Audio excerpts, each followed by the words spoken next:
Hello दोस्तों। तो कैसे हैं आप लोग। मैं गौरव तमीजा आज आपके लिए एक फिर वीडियो लेके आया हूँ। Chapter number 1 financial statements of a company, lecture number 9। Last class में हम अपना बैलेंस शीट का पोर्शन ख़त्म कर चुके हैं। इक्विटी एंड लाइबिलिटीज़ और एसेट्स पूरी बैलेंस शीट हमारी कंप्लीट हो गई थी। मैं एक बार रिवाइज करवा रहा हूँ। उसके बाद एक हमारा नया टॉपिक है, आज वो स्टार्ट करेंगे। उसके बाद आज हम इस चैप्टर के क्वेश्चन प्रैक्टिस करने वाले हैं।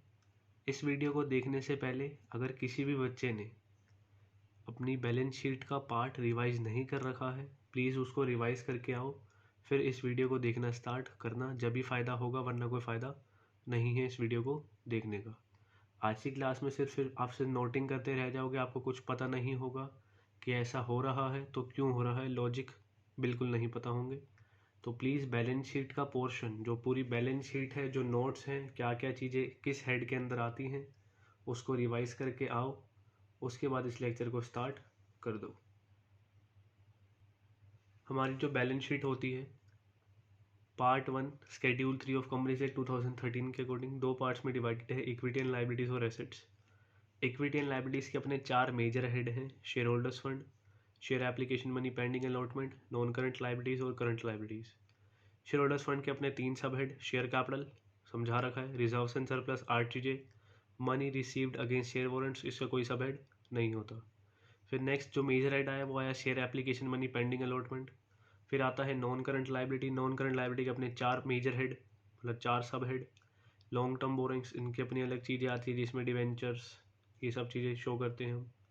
Deferred tax liability, other long term liabilities और long term provisions. Current liability के अंदर भी बेटा 4 sub head: short term borrowings, trade payables, other current liability और शॉर्ट टर्म प्रोविजंस। अब इनके अंदर के सब हेड क्या है वो चीज़ मैंने डिस्कस नहीं करी है। एसेट्स के अंदर 2 चीज़ें, नॉन करंट एसेट और current asset. Non current asset में सबसे पहला मेजर हेड जो आएगा फिक्स एसेट। फिक्स एसेट के अपने 4 sub head: tangible assets, intangible assets, capital work in progress, और फिर आता है इंटेंजिबल एसेट्स अंडर डेवलपमेंट। फिर नेक्स्ट मेजर हेड जो सब हेड आएगा नॉन करंट एसेट का, नॉन करंट इन्वेस्टमेंट, फिर डेफर्ड टैक्स एसेट्स, फिर long term loans and advances, फिर आता था अदर नॉन करंट एसेट्स। फिर ऐसे ही नेक्स्ट मेजर हेड आएगा करंट एसेट। करंट एसेट के अपने सब हेड हैं 6, जो मेजर हेड हैं, सब हेड कह लो: current investments, inventories, trade receivable, cash and cash equivalent, short term loans and advances और अदर करंट एसेट।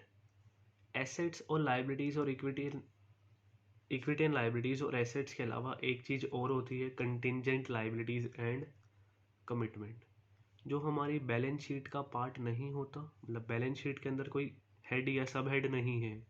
इनको हम शो करते हैं नोट्स टू अकाउंट्स के अंदर। तो अभी हमारा एक अलग से टॉपिक है कंटिंजेंट लाइबिलिटीज़ एंड कमिटमेंट का। कंटिंजेंट लाइबिलिटी क्या होती है ये आप लोग अपनी 11th क्लास में भी पढ़ के आए हो। एक ऐसी लाइबिलिटी जो डिपेंड करती है एक इवेंट की हैपनिंग पर। एक ऐसी लाइबिलिटी जो डिपेंड करती है एक इवेंट की हैपनिंग पर। सपोज बेटा आपने बिल्स ऑफ एक्सचेंज पढ़ रखा है। पहले नॉर्मल एग्जांपल लेते हैं, फिर दूसरा एग्जांपल लेते हैं। आप बिल्स ऑफ एक्सचेंज पढ़ के आए हो 11th क्लास में। उसमें क्या होता था, जो सेलर ड्रॉअर होता था, बिल बनाता था किसके ऊपर, ड्रॉय के ऊपर। जो सेलर होता था या जो ड्रॉअर होता था वो बिल बनाता था ड्रॉय के ऊपर। तो मैं दिखाता हूँ, ये नोट नहीं करना है अभी आपको, आप सिर्फ समझ रहे हो। सपोज ए ने सामान बेचा किसको, बी को, 10,000 रुपये का। ए कौन होगा, सेलर, ये ड्रॉअर है, ये बिल बनाएगा और बी को देगा। बी बन जाता था ड्रॉई। ये बिल बनाकर जब इसको देगा, बी इसको साइन करके एक्सेप्ट करके किसको दे देगा, ए को। फिर आपने इसके बेटा 4 केसेस पढ़ रखे हैं। ये बिल को क्या करेगा, या तो रिटेन कर सकता है, बैंक के साथ डिस्काउंट करवा सकता है, एंडोर्समेंट होती थी, आगे किसी को दे देगा, या फिर होता था बिल सेंट फॉर कलेक्शन का केस। रिटेन में कोई दिक्कत नहीं। हमने डिस्काउंट पढ़ा था कि जब भी ड्रॉअर को मैच्योरिटी डेट से पहले पैसे चाहिए होते हैं, वो बैंक के पास जाता है और उस बिल को क्या करवा लेता है, डिस्काउंट, बैंक से पहले पैसे ले लेगा मैच्योरिटी डेट पर। उसके लिए कुछ बैंक बेटा डिस्काउंटिंग चार्जेस काटता था। बैंक मैच्योरिटी डेट पर किसके पास जाएगा? ड्रॉई के पास। बैंक ड्रॉई के पास गया, अगर ड्रॉई ने बी ने पेमेंट कर दी बैंक को, कोई चेक करने मतलब कोई दिक्कत वाली बात नहीं है। लेकिन अगर मैच्योरिटी पर ड्रॉई ने देने से मना कर दिया पैसे किसको? बैंक को, मतलब अगर ये डिसऑनर हो गया। डिसऑनर हो गया किस केस में? जब बैंक से हमने बिल डिस्काउंट करवा रखा है। तो बैंक पहले गया ड्रॉई के पास, ड्रॉई ने पैसे देने से मना कर दिया, बैंक जाएगा ए के पास पैसे मांगने। तो ए की लाइबिलिटी कब होगी? जब उसने बिल डिस्काउंट करवाया और उसको कौन देने से मना कर दे? बी। तो ये कंटिंजेंट लाइबिलिटी है। ए को बैंक को पैसे जब पे करने हैं जब बी पेमेंट नहीं करेगा बैंक को मैच्योरिटी पर बिल अगर डिसऑनर हो जाता है, अगर ए ने डिस्काउंट करवा रखा है। तो ये हमारी कंटिंजेंट लाइबिलिटी है जो अराइज हो भी सकती है, अराइज नहीं भी हो सकती, वो बेटा एक फ्यूचर इवेंट पे डिपेंड करेगी। अब ये क्या लिखा है बेटा? कंटिंजेंट लाइबिलिटीज एंड कमिटमेंट पढ़ रहे हैं। सबसे पहला पार्ट कंटिंजेंट लाइबिलिटी।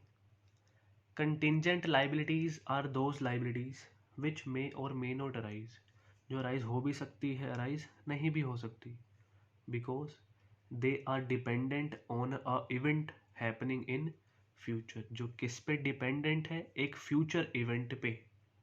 मैंने बोला अगर ड्रॉई ने पेमेंट नहीं करी जब भी ड्रॉअर को पेमेंट करनी है, तो ये फ्यूचर में डिसाइड होगा। अगर ड्रॉई पेमेंट कर देगा तो हमारी लाइबिलिटी नहीं है, तो मे नॉट अराइज। और अराइज कब होगी? May arise. अगर ड्रॉई पेमेंट नहीं करता तो हमें पेमेंट करनी पड़ेगी। सारी की सारी चीज़ जो फ्यूचर में इवेंट है उस पर डिपेंडेंट है। तो ये हमारी होती है कंटिंजेंट लाइबिलिटीज़। और एग्जांपल ले सकते हैं। सपोज बेटा हमारे फर्म के खिलाफ किसी ने केस कर दिया है, फर्म के खिलाफ किसी ने बेटा एक केस फाइल कर दिया है। अगर कोर्ट फर्म के फेवर में होता है तो हमें उसके लिए कोई कंपनसेशन पे नहीं करनी। लेकिन अगर फर्म के खिलाफ जो केस हुआ है, अगर हम केस हार जाते हैं, कंपनी केस हार जाती है, कंपनी को 1 करोड़ की कंपनसेशन पे करनी पड़ेगी। तो लाइबिलिटी होगी कब? अगर हम फ्यूचर में केस हार जाते हैं। वो फिर से डिपेंड करेगा एक इवेंट की हैपनिंग पर।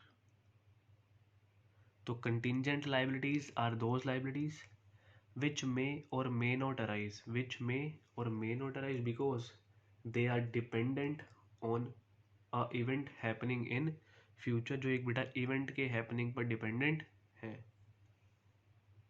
Example, a claim is filed against the company in a consumer court by a customer. एक कंज्यूमर कोर्ट में बेटा कंपनी के खिलाफ केस हो रखा है, कंपनी के अगेंस्ट केस हो रखा है।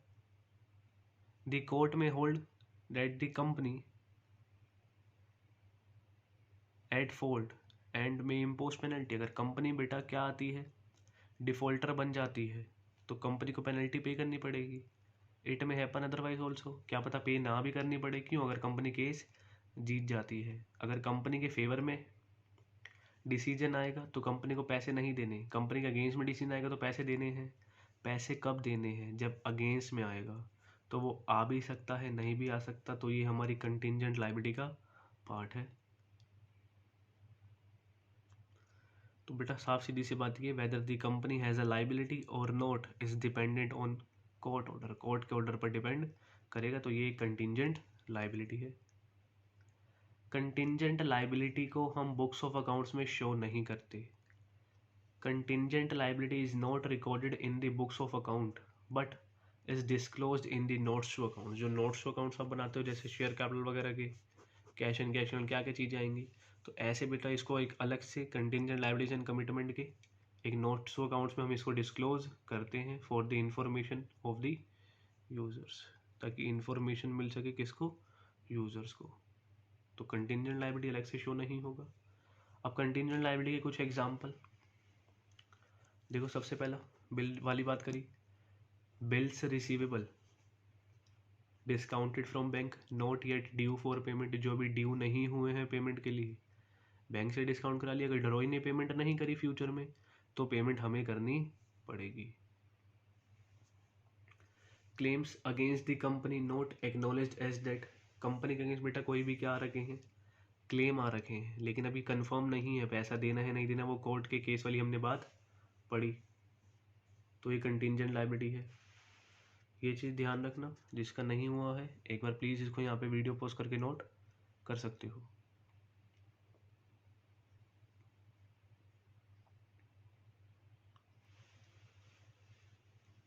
तो कंटिंजेंट लायबिलिटी के दो एग्जांपल हमने देखे। एक तो क्लेम बेटा जो कंपनी के अगेंस्ट आ रखे हैं लेकिन अभी वो डेट की तरह कंफर्म नहीं हुए हैं, जो हमने बिल रिसीवेबल डिस्काउंट करवा लिए बैंक से लेकिन अभी ड्यू नहीं हुए पेमेंट के लिए।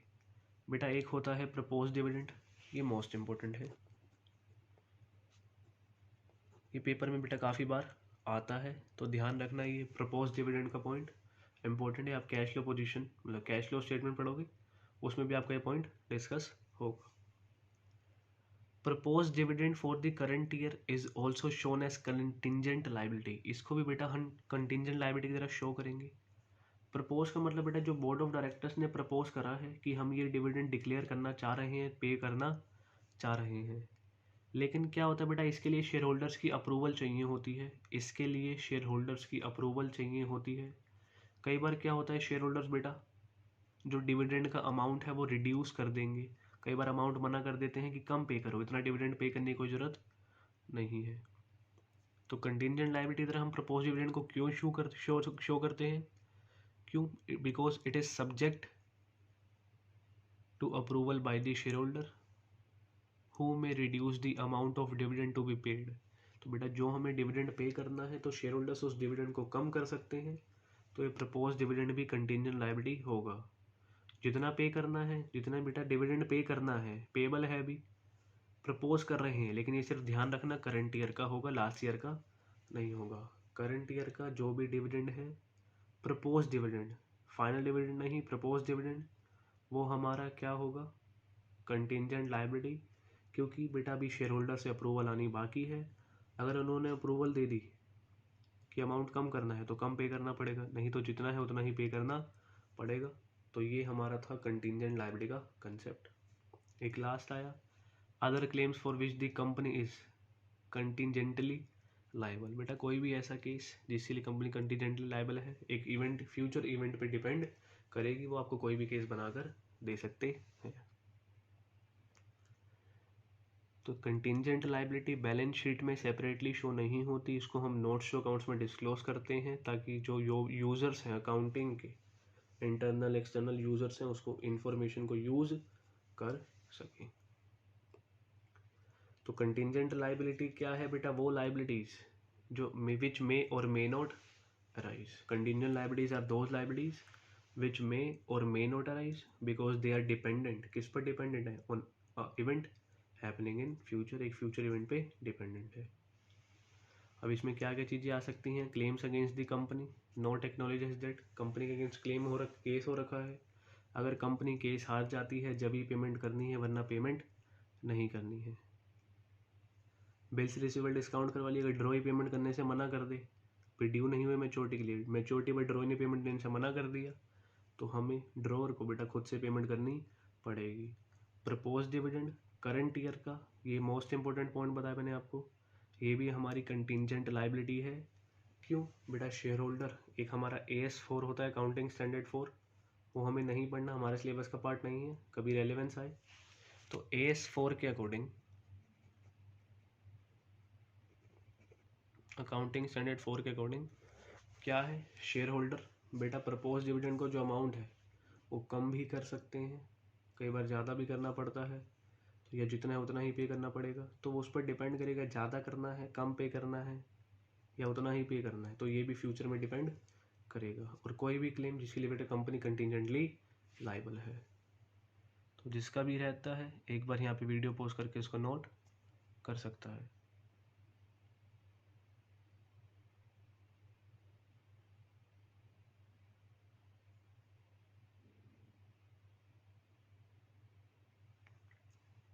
आगे देखते हैं।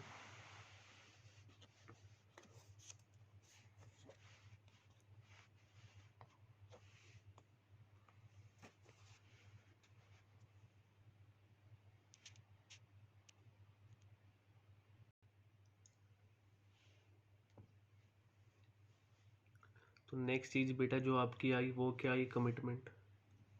अब कमिटमेंट क्या होती है, एक बार जो मैंने कमिटमेंट कर दी उसके बाद मैं अपने बाप की भी नहीं सुनता, उसके बाद मैं किसी की नहीं सुनता। क्या मतलब सलमान खान जो कमिटमेंट कर रहा है, जो भाई वादा कर दिया, या एक निब्बा वादा कर रहा है, निब्बी से प्रॉमिस कर रहा है कि तुम मेरी बच्चों की माँ बनोगी, मतलब तुम मेरी बीवी बनोगी, हम जन्म जन्म तक साथ निभाएंगे। जो कमिटेड लोग होते हैं, नहीं बेटा, हम उस कमिटमेंट की बात नहीं पढ़ रहे हैं। कमिटमेंट हम जो बात कर रहे हैं वो कंपनी के प्रोस्पेक्टिव से बात कर रहे हैं। Commitment means financial commitment. Commitment क्या है? फाइनेंशियल कमिटमेंट मतलब पैसे से रिलेटेड है। Due to activities agreed to by the company. Commitment means financial commitment. Commitment क्या है? फाइनेंशियल कमिटमेंट, जो पैसा है कमिटमेंट कर रखी है। Due to activities agreed to by the company, agreed by the company to be undertaken by it in future, जो कर रही है कि भाई फ्यूचर में हम इस कॉन्ट्रैक्ट में एंटर हो जाएंगे। फॉर एग्जाम्पल, हमने किसी को पैसे देने हैं, ठीक है, या बेटा हम किसी के साथ कोई कॉन्ट्रैक्ट करते हैं, कहीं पर हम इन्वेस्टमेंट कर रहे हैं, हमने बोल दिया कि भाई हम पैसा अभी कुछ आपको दे दिया, बाकी पेमेंट बाद में कर देंगे। कमिटमेंट है कि मैं इस टाइम तक आपको पैसे वापस कर दूंगा। हमने एक घर खरीदा, घर में बेटा कितने पैसे लगा दिए? मैं कहता हूँ 10 करोड़ रुपए लगा दिए। अब मैं कह रहा हूँ कंपनी जो बेटा बिल्डिंग परचेज करी 10 करोड़ की, कुछ पैसे पे कर देती है 6 करोड़, कह रही है बाकी आने वाले 4 महीने के अंदर अंदर आपको बेटा ये हम पे कर देंगे बाकी 4 करोड़ रुपए। तो ये कंपनी की कमिटमेंट है, फाइनेंशियल कमिटमेंट है, जो कंपनी ने अग्री हुए हैं, जो ऐसे कॉन्ट्रैक्ट जो फ्यूचर में होने हैं। ये मैंने नॉर्मल एग्जांपल ले लिया, जो हमारी बेटा करंट लायबिलिटी भी बन सकती है वैसे। तो फ्यूचर में कोई कॉन्ट्रैक्ट होना है, उसके लिए पैसे पे करने पड़ेंगे, वो हमारी कमिटमेंट है। जैसे अब इसके अंदर क्या क्या चीज़ आएंगी? Estimated amount of contracts remaining to be executed. जो एस्टिमेटेड अमाउंट है कॉन्ट्रैक्ट्स का रिमेनिंग टू बी एग्जीक्यूटेड, अभी एग्जीक्यूट होने बाकी हैं, on capital account and not provided for. अब क्या मतलब है इसका? सपोज कंपनी किसी कॉन्ट्रैक्ट में एंटर होती है, उसका काम कुछ हो गया है, बाकी काम अभी होना बाकी है। जैसे जैसे काम होता रहेगा हम पेमेंट रिलीज करते रहेंगे कॉन्ट्रैक्ट के हिसाब से।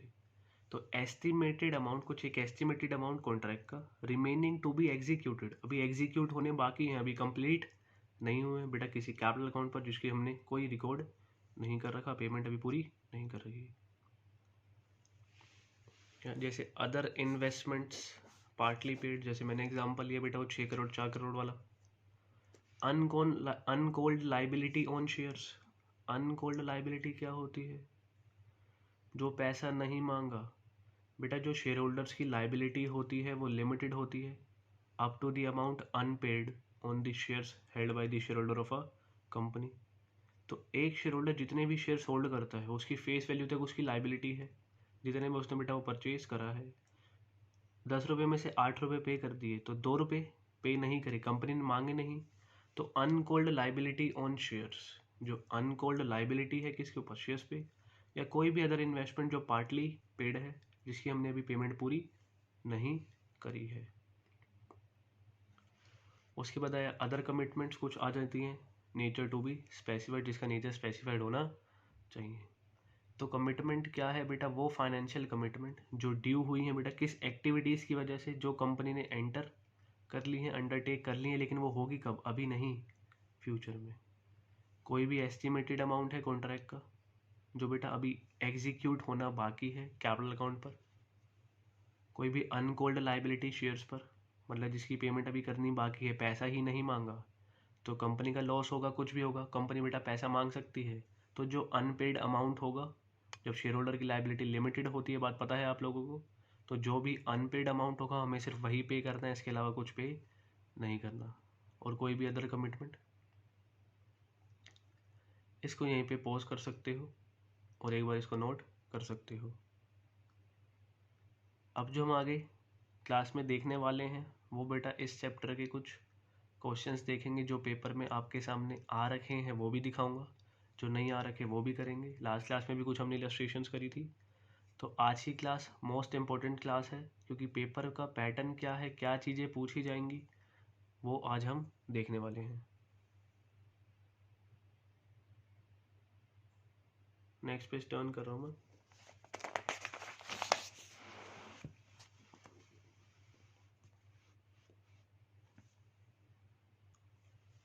आप लोग अपने पास इलस्ट्रेशन 24 निकाल रहे हो।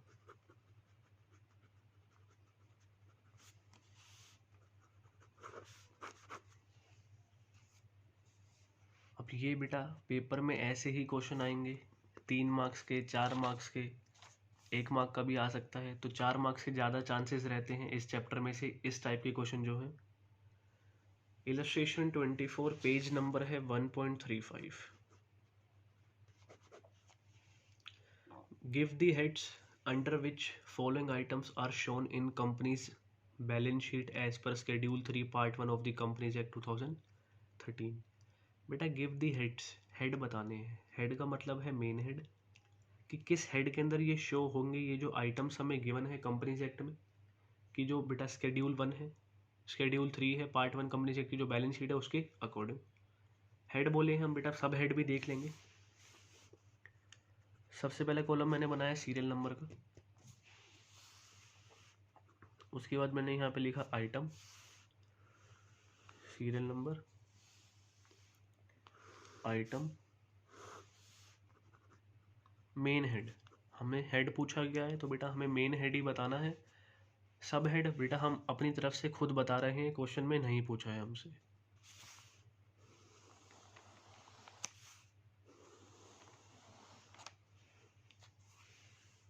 सबसे पहली जो आइटम गिवन है वो है मॉर्टगेज लोन। अब मॉर्टगेज लोन क्या होता है आपको अगर याद हो, बेटा हमने गिरवी रखकर कोई भी क्या ले रखा है, मतलब कोई चीज़ सिक्योरिटी की तरह डिपॉजिट कर रखी है, उसके अगेंस्ट क्या ले रखा है, लोन ले रखा है। बेटा जब लोन लेंगे तो ये हमारी नॉन करंट लाइबिलिटी है। मेन हेड जो है ये हमारा नॉन करंट लाइबिलिटी के अंदर आएगा, नॉन करंट लाइबिलिटीज़।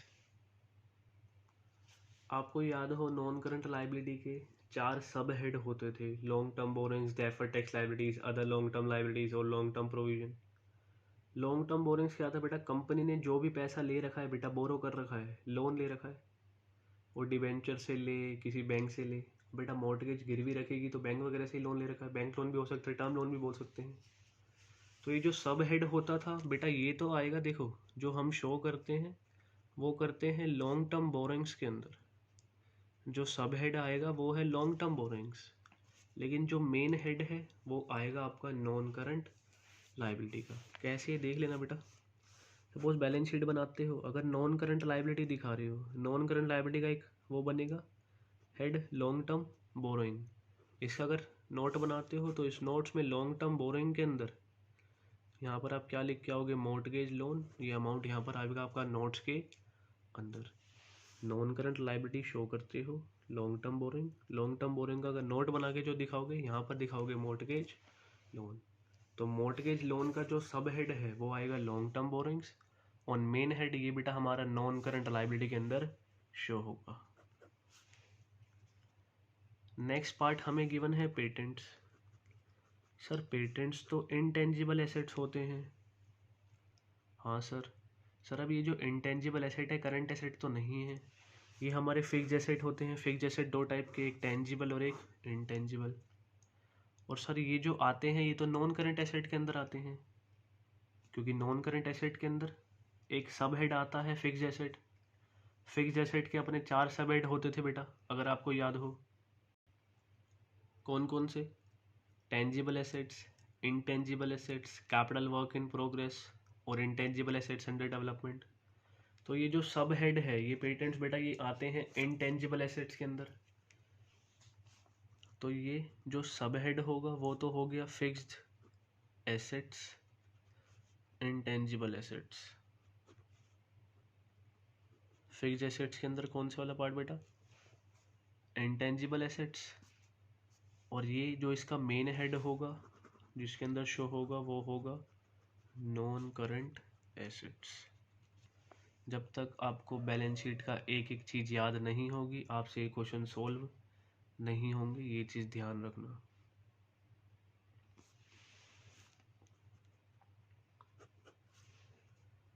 बेटा नेक्स्ट गिवन है इन्वेस्टमेंट्स। अब इन्वेस्टमेंट्स क्या होता है? कंपनी ने जो भी पैसा क्या कर रखा है सर, इन्वेस्ट कर रखा है। ये भी हम पढ़ के आए हैं बेटा कहाँ पर, नॉन करंट एसेट्स के अंदर। नॉन करंट एसेट्स का जो सेकंड सब हेड था फिक्स्ड एसेट के बाद, वो क्या था, non current investment. Non current investment क्या है बेटा? वो इन्वेस्टमेंट जो कंपनी अपने पास रिटेन करती है, जो रीसेल पर्पस के लिए नहीं है।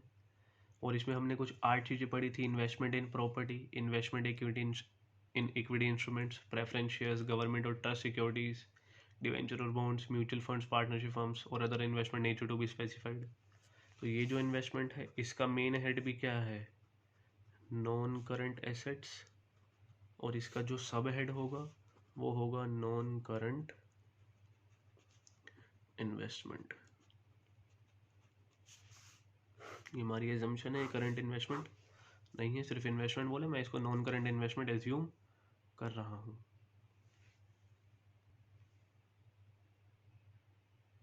जब तक आपको बैलेंस शीट के head sub head properly learn नहीं होंगे, अच्छे से लर्न नहीं होंगे, आपके लिए ये बड़ी दिक्कत वाली बात है समझना इनको कि सर क्या कर रहे हैं, पता नहीं तुम्हें समझ आएगा भी या नहीं आएगा। बेटा नेक्स्ट है जनरल रिजर्व। सर हम बताएंगे, जनरल रिजर्व तो आता है रिजर्व्स एंड सरप्लस के अंदर। तो रिजर्व्स एंड सरप्लस तो बेटा ये आपका रिजर्व्स एंड सरप्लस ये आपका सब हेड है। लेकिन रिजर्व्स एंड सरप्लस का मेन हेड क्या होता है, शेयर होल्डर्स फंड। आपको याद हो 3 चीज़ें आती थी शेयर होल्डर्स फंड के अंदर, share capital, reserves and surplus, share application money pending allotment. नहीं बेटा वो तो दूसरी वाली होती थी, money received against share warrants. Share holders fund के अंदर 3 चीज़ें आती थी, share capital, reserves and surplus और money received against share warrants. Next sub head जो आता था इक्विटी लायबिलिटीज का मेजर हेड था वो था share application money pending allotment. तो यहाँ पे हमसे पूछा है जनरल रिजर्व। जनरल रिजर्व हमें ये तो पता है जो रिजर्व्स एंड सरप्लस का पार्ट है, तो पहले अपने सब हेड कर लिया करो, उसके बाद मेजर हेड कर लिया करो। रिजर्व्स एंड सरप्लस का मेजर हेड जो है, मेन हेड जो है वो है शेयर होल्डर्स फंड।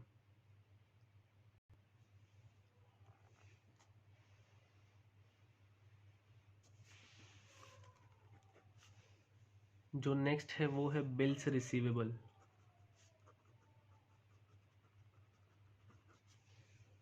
अब बिल्स रिसीवेबल तो सर करंट एसेट है, करंट एसेट कौन से सब हेड के अंदर, ट्रेड रिसीवेबल। 2 चीज़ें आती हैं, सब हेड तो आ जाएगा ट्रेड रिसीवेबल, सब हेड लिख रहा हूँ मैं ध्यान रखना, ट्रेड रिसीवेबल्स सब हेड। और ये किसके अंदर आता है हमारा मेन हेड, करंट एसेट्स के अंदर। बिल्स रिसीवेबल, ट्रेड रिसीवेबल के 2 पार्ट होते थे, डाइटर और बीआर।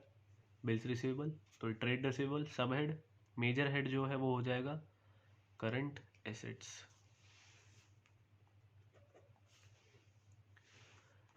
नेक्स्ट है 10% डिवेंचर्स।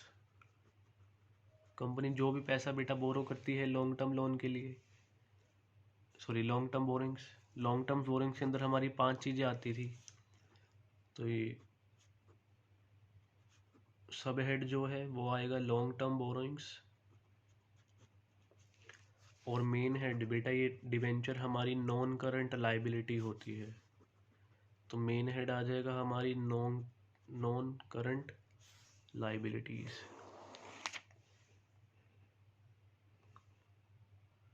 आपको याद हो बेटा लॉन्ग टर्म बोरिंग्स के अंदर 5 चीज़ें आती थी, debentures, bonds, term loan from banks and other parties, public deposits, other loans and advances. तो ये जो 10 डिवेंचर्स है ये लॉन्ग टर्म बोरिंग्स के अंदर आएगा, सब हेड वो है, लेकिन मेन हेड मेजर हेड जो है वो है नॉन करंट लाइबिलिटीज का। ये किसी का भी रहता है, एक बार यहीं पे वीडियो पॉज करके इसको नोट कर सकता है। तो ध्यान से नोट करना, पहले मेन हेड है फिर सब हेड है।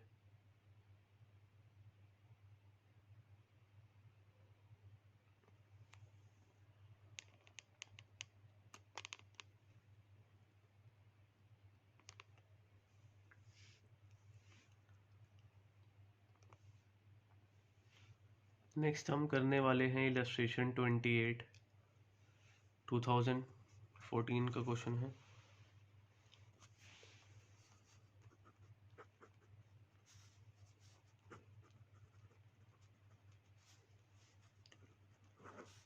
Illustration 28, page number 1.37।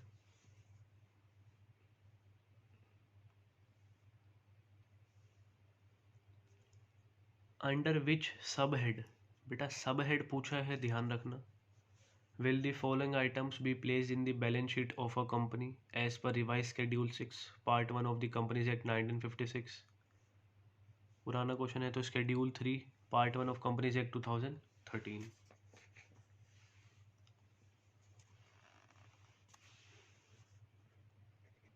Serial number,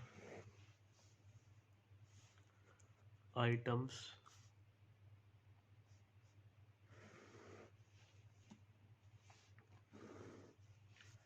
मैं इसका आपको मेन हेड भी करवा रहा हूँ। क्वेश्चन में नहीं बोला, ऊपर वाले क्वेश्चन में सब हेड नहीं बोला था, हमने करा था। मेन हेड नहीं बोले, हम वो भी करेंगे और सब हेड भी करेंगे, ताकि आपको चीज़ें लर्न होती रहें।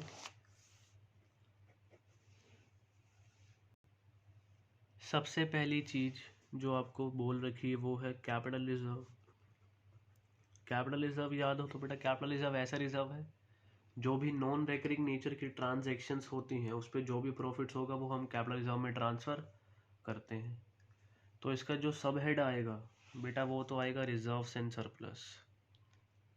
जो भी रिजर्व्स आएंगे वो रिजर्व्स एंड सरप्लस के अंदर चले जाते हैं।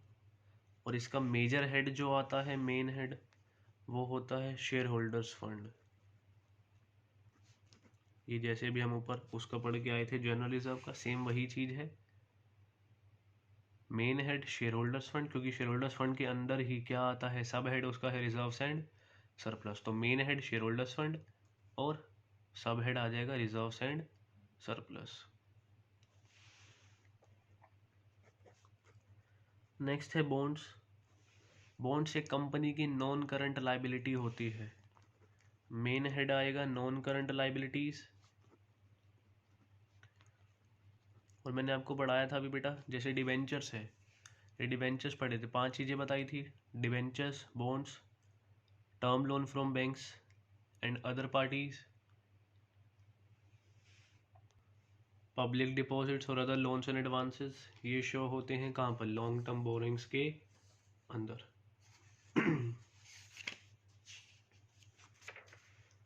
तो इसका जो सब हेड है वो आएगा लॉन्ग टर्म बोरिंग्स।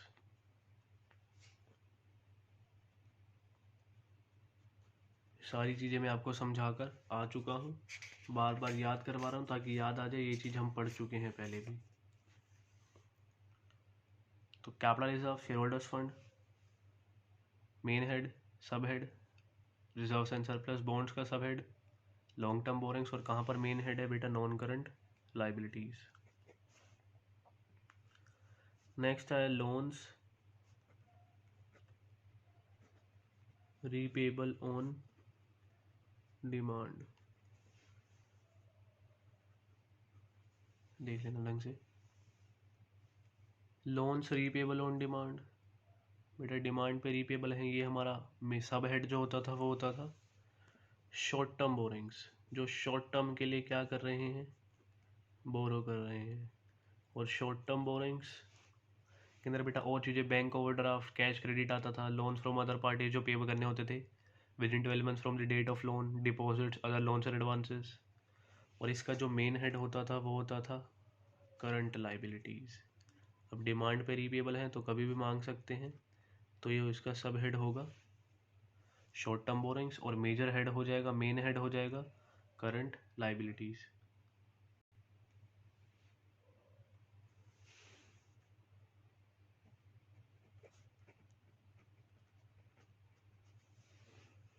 जो नेक्स्ट है वो है व्हीकल्स।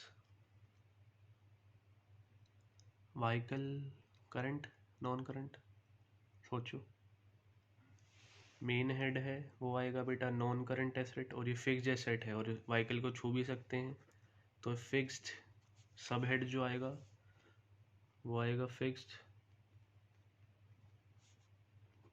एसेट्स, और इसमें कौन सा, टेंजिबल एसेट्स।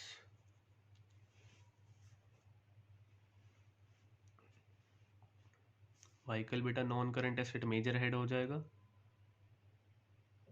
और सब हेड आएगा फिक्स्ड एसेट टेंजिबल एसेट्स के अंदर।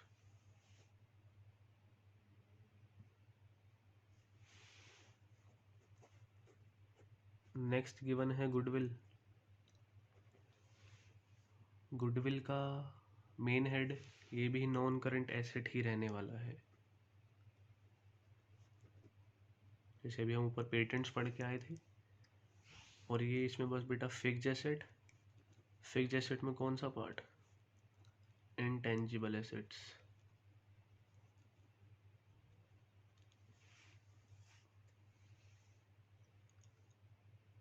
तो main head non current asset, और जो सब हेड है वो आएगा फिक्स्ड एसेट्स में इनटेंजिबल एसेट्स, क्योंकि गुडविल इनटेंजिबल नेचर की होती है लेकिन होती फिक्स्ड ही है।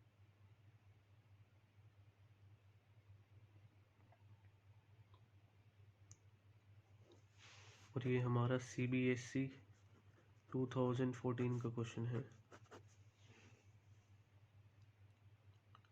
3 मार्क्स का क्वेश्चन आया था ये।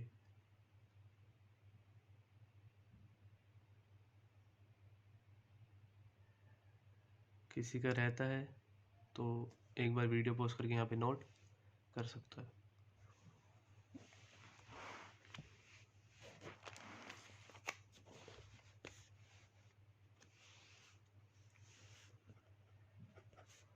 बेटा नेक्स्ट जो आइटम है वो है लूज टूल्स। मैंने आपको पहले ही बताया था लूज टूल्स बहुत इंपॉर्टेंट है, पेपर में काफ़ी बार पूछते हैं इसको, ऑलमोस्ट हर अटेम्प्ट में पूछ ही लेते हैं। तो लूज टूल्स का जो सब हेड है, लूज टूल्स आता था बेटा इन्वेंटरीज के अंदर। सब हेड इन्वेंटरीज, ध्यान रखना बेटा राइट साइड पे लिख रहा हूँ, और मेन हेड हो जाएगा बेटा इसका करंट एसेट्स।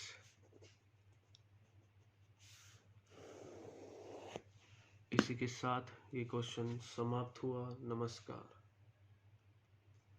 आपको याद हो करंट एसेट का एक बेटा सब हेड था करंट इन्वेस्टमेंट, इन्वेंटरीज जो बेटा हम बिजनेस में ट्रेड पर्पसेस के लिए रख रखा है, रॉ मटेरियल वगैरह रख रखा है, work in progress, finish goods, stock in trade जो ट्रेडिंग के लिए एक्वायर कर रखा है, स्टोर्स एंड स्पेयर्स और लूज टूल्स, ये इन्वेंटरीज के सब हेड के अंदर ही आते हैं। और इसका मेजर हेड जो मेन हेड है वो है करंट एसेट्स।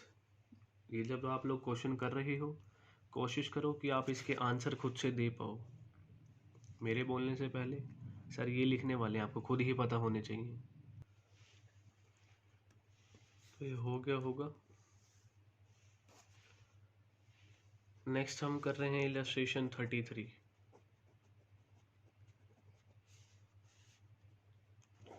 CBSE 2015 कंपार्टमेंट का क्वेश्चन है। पढ़ाई लिखाई कर लो, कंपार्टमेंट के नहीं देने तो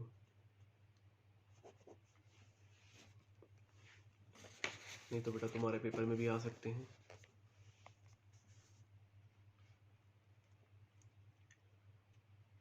under which major heading and sub heading, major head भी बताना है सब हेड भी बताना है। The following items will be shown in the balance sheet of a company as per Schedule 3 of the Companies Act 2013। Format बना लेते हैं, serial number, items, major head, sub head. ये जो कर रहे हैं बस यही करना है पूरे चैप्टर में, और कुछ भी नहीं है। ऐसे बैलेंस शीट वाले क्वेश्चन में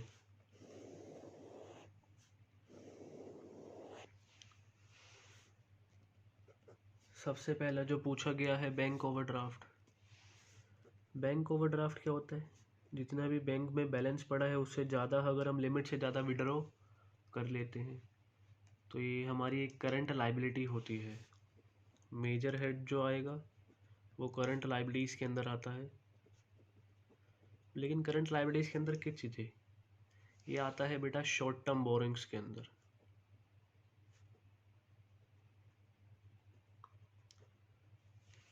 ये आता है शॉर्ट टर्म बोरिंग्स के अंदर, जैसे loans repayable on demand, bank overdraft, cash credit, ये सब चीज़ें अंदर आती हैं शॉर्ट टर्म बोरिंग्स के सब हेड के अंदर।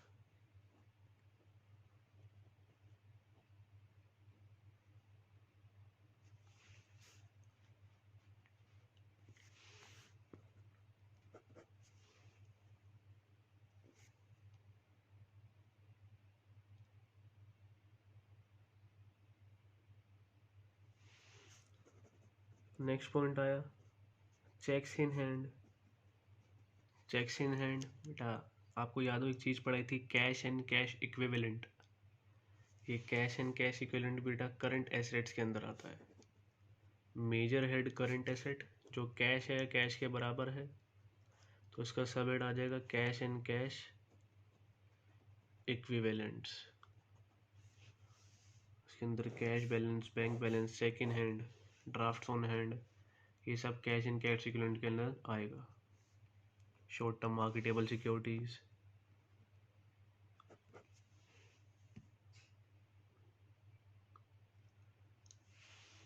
नेक्स्ट इजी है, फिर से सेम चीज़ लूज टूल्स। अभी देखते हैं बेटा जितने क्वेश्चन करेंगे ऑलमोस्ट हर उसमें लूज टूल्स आएगा ज़रूर। लूज टूल्स अभी पढ़ा। लूज टूल्स का मेजर हेड करंट एसेट्स, और ये आता है इन्वेंटरीज के सब हेड के अंदर। याद कर लो इसको तो बेटा, इम्पोर्टेंट है ये।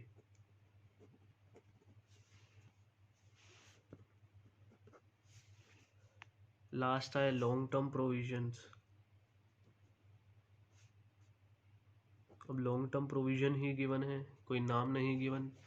लॉन्ग टर्म प्रोविजन एक अलग से अपना सब हेड है, तो लॉन्ग टर्म प्रोविजन का सब हेड हो जाएगा लॉन्ग टर्म प्रोविजंस। और ये आता है नॉन करंट लाइबिलिटीज़ के अंदर। इसका मेजर हेड जो है वो नॉन करंट लाइबिलिटीज़ है।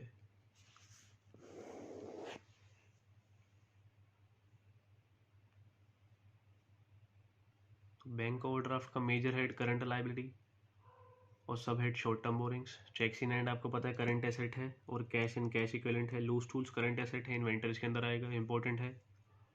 और जो लॉन्ग टर्म प्रोविजन है उसका सब हेड ही लॉन्ग टर्म प्रोविजन है, लेकिन मेजर हेड है लॉन्ग टर्म लाइबिलिटीज़ के मतलब non current liabilities.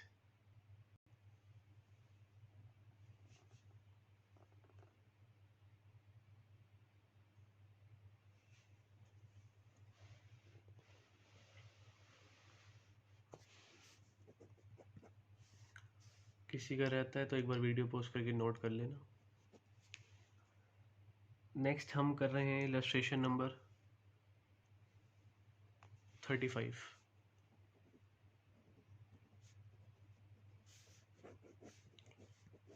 Illustration 35 page number 1.40। फिर से कुछ नहीं करना, फिर से मेजर हेड सब हेड ही बताने हैं। इस बार सब हेड पूछेगा, ये मेजर हेड हम बता देंगे खुद से। Under which subheading will the following items be placed in the balance sheet of a company as per Schedule 3 of Part 1 of the Companies Act 2013? Illustration 33 जो हमने करी, ये CBSE 2015 कंपार्टमेंट का क्वेश्चन है, पेपर का है, ध्यान रखना, बता दिया था पहले। Illustration 35 अभी 1-2 साल पहले ही आके क्या है, CBSE 2019 कंपार्टमेंट, ध्यान रखो, पढ़ लो, नहीं तो तुम्हारे भी अटेम्प्ट ऐसे ही लिखे होंगे बेटा। सीरियल नंबर,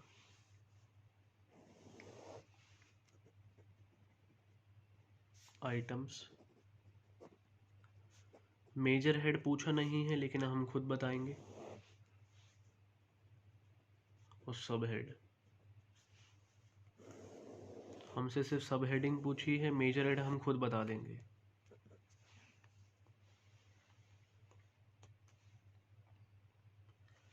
बेटा सबसे पहले आया पेटेंट्स, रिपीट है सर, रिपीट है सर, रिपीट है। पेटेंट्स जो है बेटा कहाँ पर आता है सर, एक तो फिक्स्ड एसेट है लेकिन इंटेंजिबल, तो मेजर हेड हो जाएगा आपका सर नॉन करंट एसेट्स, और सब हेड हो जाएगा फिक्स्ड एसेट्स के अंदर इंटेंजिबल एसेट्स। चलो जी, बहुत अच्छे। Patents, major head non current asset, non current asset है, और सब हेड हो जाएगा इसका फिक्स्ड एसेट्स के अंदर इंटेंजिबल एसेट्स।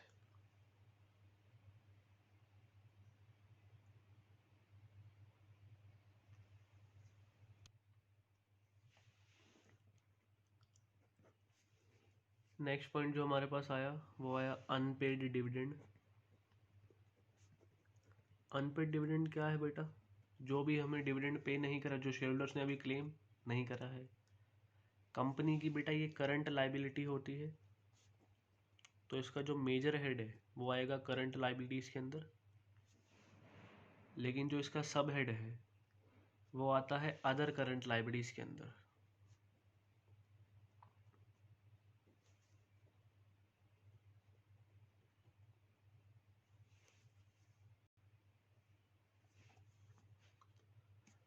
अनपेड डिविडेंड का मेजर हेड जो है वो करंट लाइबिलिटीज है, और ये अदर करंट लाइबिलिटीज के अंदर शो होता है। याद होगा अदर करंट लाइबिलिटीज के अंदर हमने कुछ 10 चीजें पढ़ी थी। Interest due and accrued on borrowings,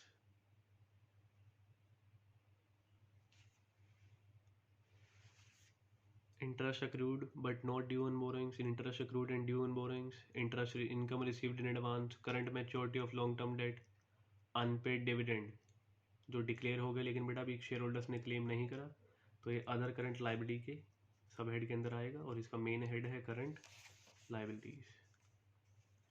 next point है calls in advance. Calls in advance की बेटा सेम ही चीज आएगी बिल्कुल।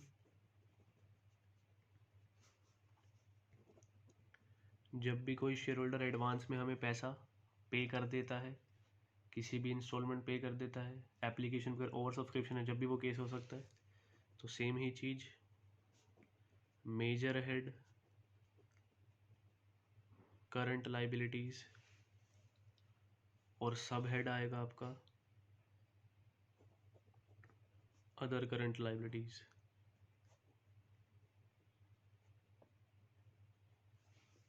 तो कॉल्स इन एडवांस भी इम्पोर्टेंट है, ध्यान रखना, मार्क करते रहना इसके पास, मतलब अपने साथ साथ इसको जो जो चीज़ बता रहा हूँ इम्पोर्टेंट वो पेपर में ज़्यादा आती है।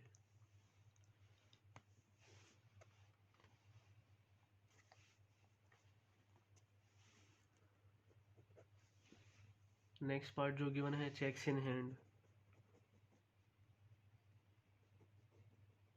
देखो बेटा फिर से रिपीट हो गया। चेक्स इन हैंड हमें पता है हमारा करंट एसेट है, मेजर हेड करंट एसेट्स, भी ऊपर वाले क्वेश्चन में ही करके आए हो, लेकिन ये बेटा हमारा कैश एंड कैश इक्विवेलेंट्स का पार्ट है।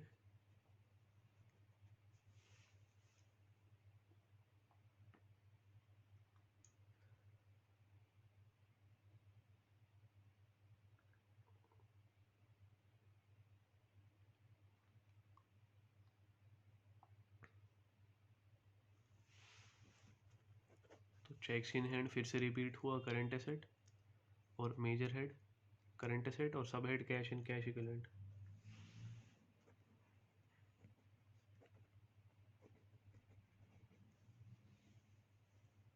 नेक्स्ट है बिल्स पेबल। ये भी रिपीट है, ये भी कर रहा था वैसे अपने अभी क्वेश्चन। बिल्स पेबल जैसे बेटा हमने बिल्स रिसीवेबल पढ़ा था, वो करंट एसेट के अंदर आता था, तो बिल्स रिसीवेबल आएगा करंट लाइबिलिटीज के अंदर। तो करंट लाइबिलिटीज का जो सब हेड है वो आएगा ट्रेड पेबल्स।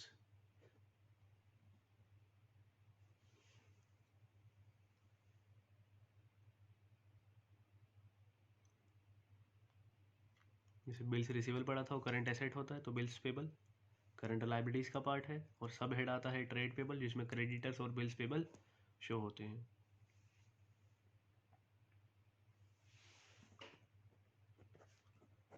सिक्स्थ है ऑफिस इक्विपमेंट्स।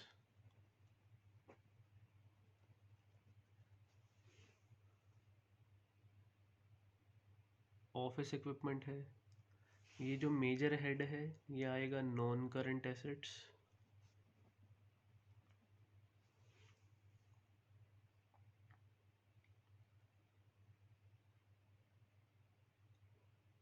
ऑफिस इक्विपमेंट है, देख सकते हो, छू सकते हो, तो फिक्स्ड एसेट है। पहली बात, करंट एसेट नहीं है, जब भी नॉन करंट एसेट लिखा है।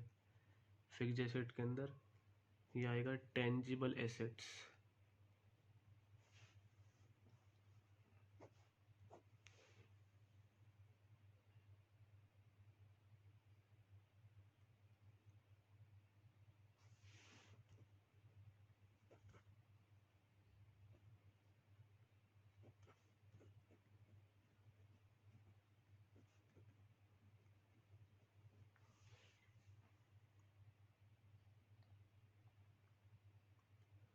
नेक्स्ट है general reserve.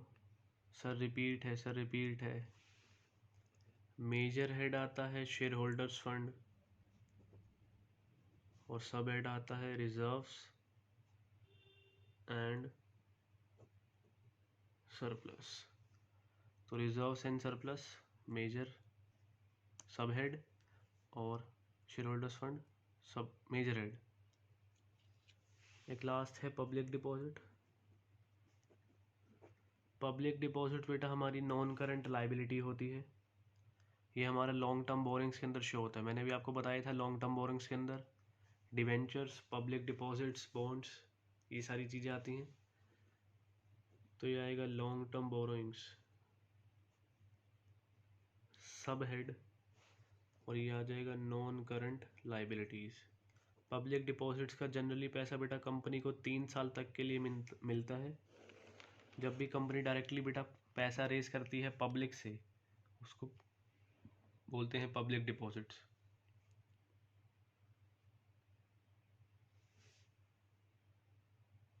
Patents, fixed asset, intangible assets, non current asset, unpaid dividend, current liability, other current liability, calls in advance important बताया। ये रिजर्व्स वगैरह, पब्लिक डिपॉजिट्स आपको समझ आ रहे होंगे।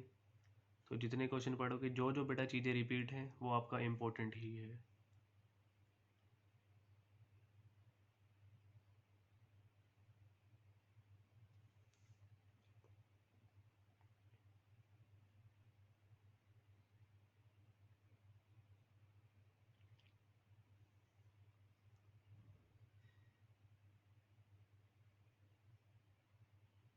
तो एक बार यहाँ पे वीडियो पॉज करके आप लोग इसको नोट कर सकते हो जिसका भी रह गया है।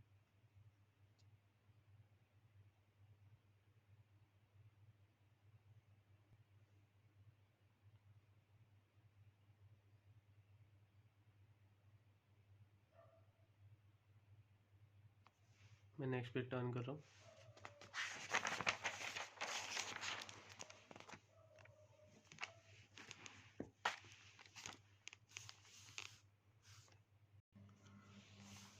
नेक्स्ट हम कर रहे हैं बेटा illustration number 26।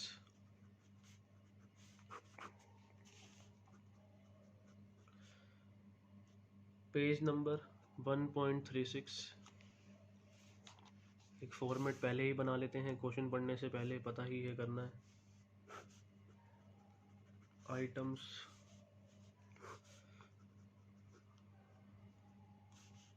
Major head, sub head.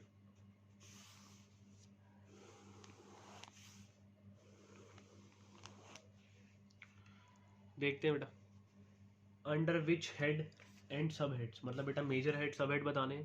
Will the following items appear in the balance sheet of a company as per schedule 3 part 1 of the companies act 2013। बेटा सबसे पहले उसने बोला सब्सिडी रिजर्व, रिजर्व है, रिजर्व जाएगा रिजर्व एंड सरप्लस के अंदर। Reserve है, सब हेड आ जाएगा रिजर्व्स एंड सरप्लस। और बेटा रिजर्व्स एंड सरप्लस का मेजर हेड जो होता है वो होता है शेयर होल्डर्स फंड। अभी तक कुछ चीज़ें समझ आ गई होंगी कि जो भी रिजर्व्स आएंगे, sub head, reserves and surplus, major head, share holders fund. बेटा नेक्स्ट हमें गिवन है mining rights.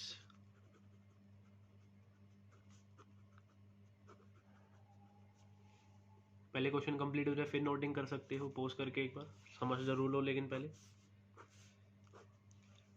Mining rights.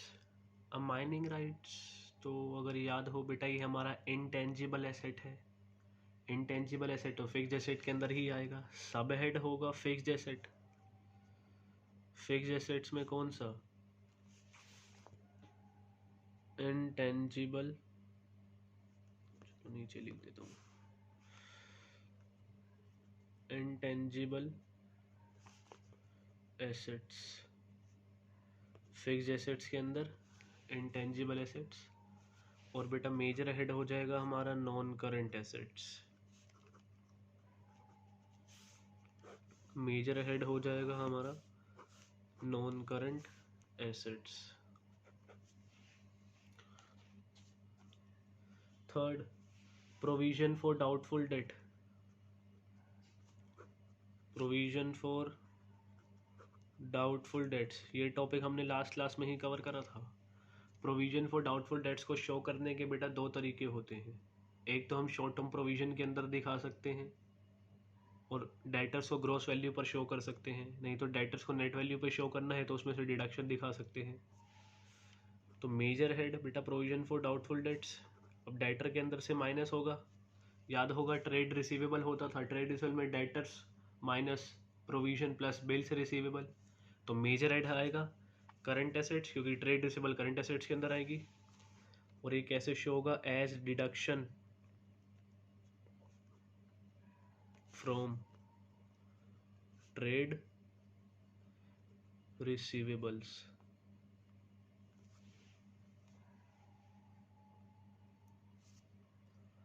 Subsidy reserve, reserve है बेटा रिजर्व्स एंड सरप्लस के अंदर। Mining rights non current assets. और सब हेड आएगा फिक्स्ड एसेट्स, इंटेंजिबल एसेट्स।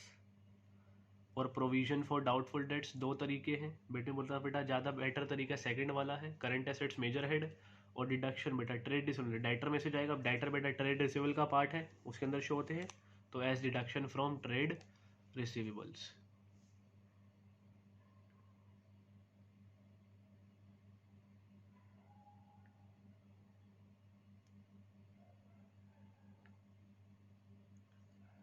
इसी के साथ ये क्वेश्चन समाप्त हुआ। नमस्कार।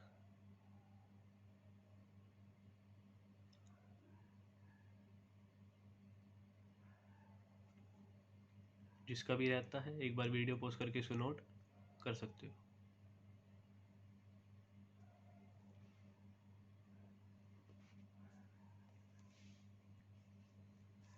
नेक्स्ट करेंगे हम इलस्ट्रेशन 25।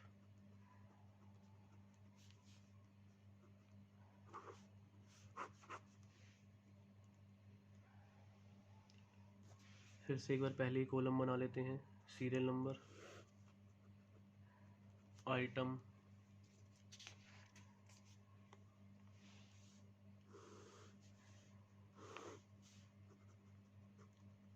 मेजर हेड,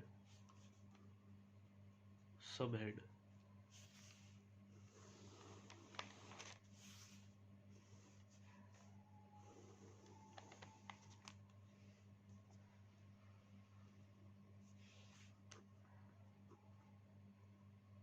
इलस्ट्रेशन 26 जो आपने करी है, CBSE 2013 का क्वेश्चन है।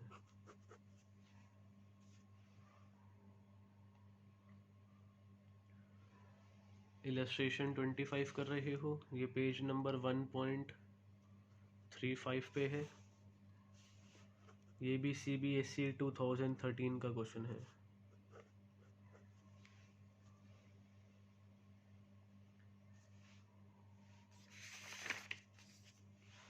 Under what heads and subheads the following items will appear in the balance sheet of a company as per Schedule 3, Part 1 of the Companies Act 2013?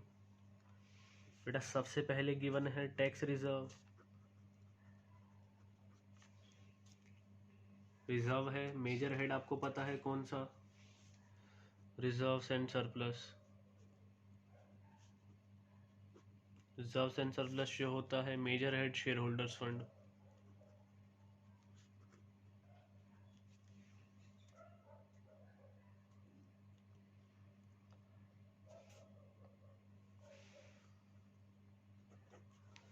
Tax reserve है, कोई भी reserve बेटा रिजर्व एंड सरप्लस के अंदर ही जाते हैं। और major head इसका आता है शेयर होल्डर्स फंड। नेक्स्ट है stores and spheres. Stores and spheres बेटा मैंने आपको एक चीज़ बताई थी, एक हमारा होता है करंट एसेट, करंट एसेट्स के अंदर एक हमारा सब हेड था इन्वेंट्रीज का। इन्वेंट्रीज के अंदर raw material, work in progress, finish goods, stock in trade रखा है ट्रेडिंग पर्पसेस के लिए, स्टोर्स एंड स्पेयर्स। और एक चीज़ और पड़ी थी लूज टूल्स, वो बेटा इन्वेंट्रीज के अंदर आते हैं। तो स्टोर्स एंड स्पेयर्स सब हेड आएगा इन्वेंट्रीज, और मेजर हेड जो आ जाएगा वो आ जाएगा बेटा करंट एसेट्स।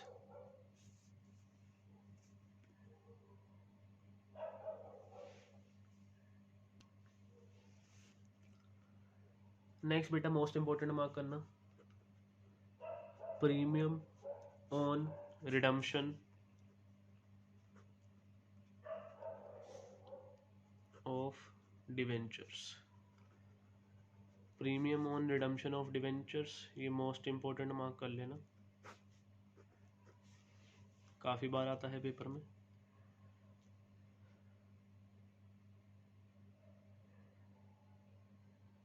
एक गड़बड़ हो गई है, ये स्टोर्स एंड स्पेयर्स वाला जो पार्ट है आपका बेटा थर्ड पार्ट है, premium on redemption of debentures वाला ये फोर्थ पार्ट है। सेकंड पार्ट अभी मैं नीचे कर देता हूँ। स्टोर्स एंड स्पेयर्स आपका थर्ड पार्ट है, premium on redemption of debentures आपका ये फोर्थ पार्ट है। सेकंड पार्ट अभी मैं नीचे कर रहा हूँ। Premium on redemption of debentures, अगर आपको ये याद हो बेटा, रिडम्पशन के टाइम पे जब प्रीपेमेंट करनी डिवेंचर्स के, प्रीमियम मतलब एक्स्ट्रा पैसा पे करना है, 100 रुपये की चीज़ है उसको 110 रुपये पे करने हैं, तो ये हमारा जाएगा नॉन करंट लाइबिलिटीज़ के अंदर।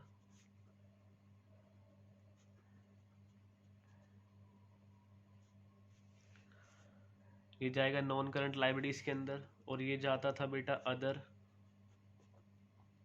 Long term liabilities.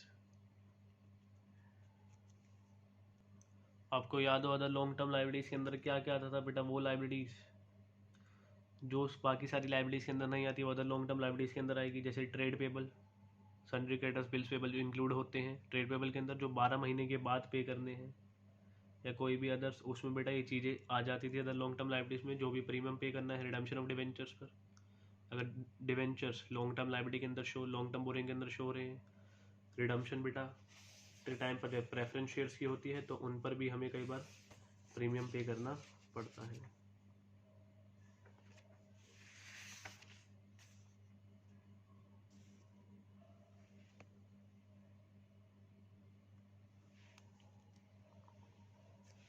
Second part अब कर रहा हूं मैं। सेकंड पार्ट था interest on calls in advance. Interest on calls in advance, बेटा कॉल्स इन एडवांस क्या होती है? कंपनी को जब बेटा हमारी एक तो करंट लाइबिलिटी है, अभी हमने पढ़ा था करंट लाइबिलिटी, और उसमें वो अदर करंट लाइबिलिटी के अंदर शो होगी। कॉल्स इन एडवांस, जब कंपनी को बेटा पहले ही पैसा रिसीव हो जाता है ड्यू होने से पहले, अब कंपनी की वो लाइबिलिटी है, अब कंपनी को बेटा उस पर इंटरेस्ट भी क्या करना है, पे करना है, इंटरेस्ट है कॉल्स इन एडवांस पर। तो कॉल्स इन एडवांस और इंटरेस्ट दोनों ही बेटा किस पर जाएगा, मेन हेड करंट लाइबिलिटीज, और सब हेड आ जाएगा other current liabilities.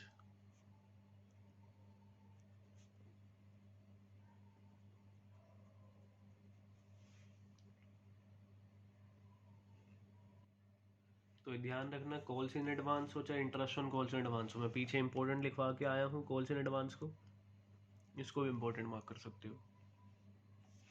Second part था, सॉरी। तो फर्स्ट ये हो गया tax reserve, reserve and surplus, share holders fund, stores and spare, inventories और current asset, premium redemption of debenture, other long term liabilities, non current liabilities के अंदर other liabilities, other current liabilities, current liabilities के अंदर interest on calls in advance. Second हो गया। First, second, third, fourth, next आया fifth, loose tools. ये तो अब बेटा आप खुद भी कर सकते हो सर। लूज टूल्स का सब हेड है इन्वेंट्रीज, और इसका जो मेजर हेड है वो है करंट एसेट्स। ये तो अब इम्पोर्टेंट लिखवाने की ज़रूरत है नहीं, फिर भी लिख देता हूँ। अभी तक 3 या 4 बार बेटा रिपीट हो चुका है क्वेश्चन। नेक्स्ट भी आपको आता है इजी सा, balance with banks, balances with banks. Bank के साथ बेटा पैसे रखे हुए हैं, जो पैसा रखा हुआ है बेटा वो हमारा करंट एसेट्स का पार्ट है, और करंट एसेट्स में किसका, कैश एंड कैश इक्विवेलेंट्स का।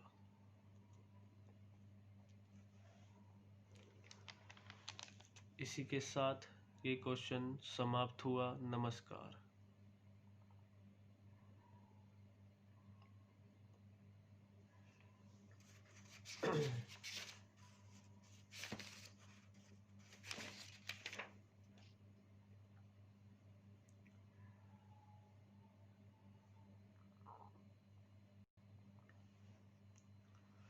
तो इसको एक बार पॉज करके आप नोट कर सकते हो।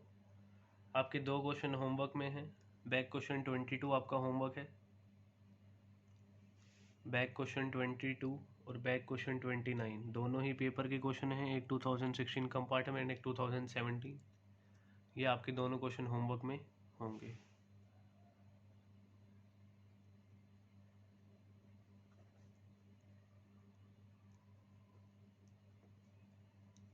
बैक क्वेश्चन 22 और 29, 22 एंड 29, ये आपका होमवर्क है।